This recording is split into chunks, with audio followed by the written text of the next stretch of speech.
औसत का बहुत ही अच्छा क्वेश्चन दिया हुआ है। क्वेश्चन हमसे कह रहा है 5 संख्याओं का योग 655 है, पहली 2 संख्याओं का औसत 76 है और तीसरी संख्या 103 है, शेष 2 संख्याओं का औसत ज्ञात कीजिए। चलिए देखते हैं हम कैसे करेंगे इस क्वेश्चन को। तो यहाँ पर देखिए सबसे पहले हम देखेंगे कि हमें 5 संख्याओं के बारे में बात कर रहा है। तो यहाँ पर हम देखिए मान लेते हैं कि पहली, दूसरी, तीसरी, चौथी और ये 5 संख्याएँ हैं। इनका योग कितना है?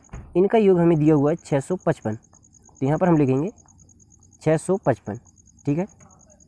और हमसे अब क्वेश्चन क्या कह रहा है कि पहली 2 संख्याओं का औसत कितना है? 76 है। पहली 2 संख्याओं का औसत हमें कितना दिया हुआ है? 76। यानी कि पहली और दूसरी इन संख्याओं का औसत क्या है? 76 दिया हुआ है। इनका यदि हमें औसत 76 दिया हुआ है तो इनका योग कितना होगा? तो हम इन्हें 2 से गुणा करेंगे तो हमारे पास में इनका योग आ जाएगा। तो इनका योग हमारे पास में आएगा 152। पहली 2 संख्याओं का योग कितना हो गया है? तो इनका योग हो गया है 152, ठीक है। अब क्वेश्चन हमसे क्या कह रहा है कि तीसरी संख्या 103 है, यानी कि ये वाली संख्या कितनी है? 103, ठीक है। और हमसे पूछ रहा है कि शेष 2 संख्याओं का औसत ज्ञात कीजिए।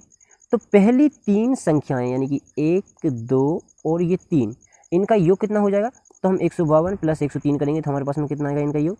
तो हमारे पास में आ जाएगा इनका योग 255, ठीक है।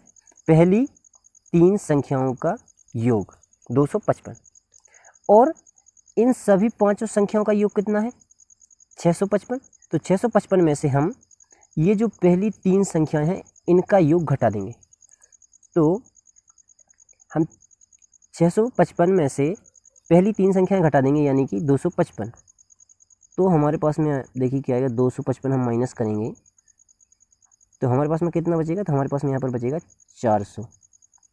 400 यानी कि 400 क्या है?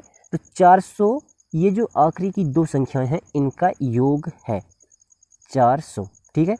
तो अब हमें क्या करना है? यहाँ पर हमें निकालना है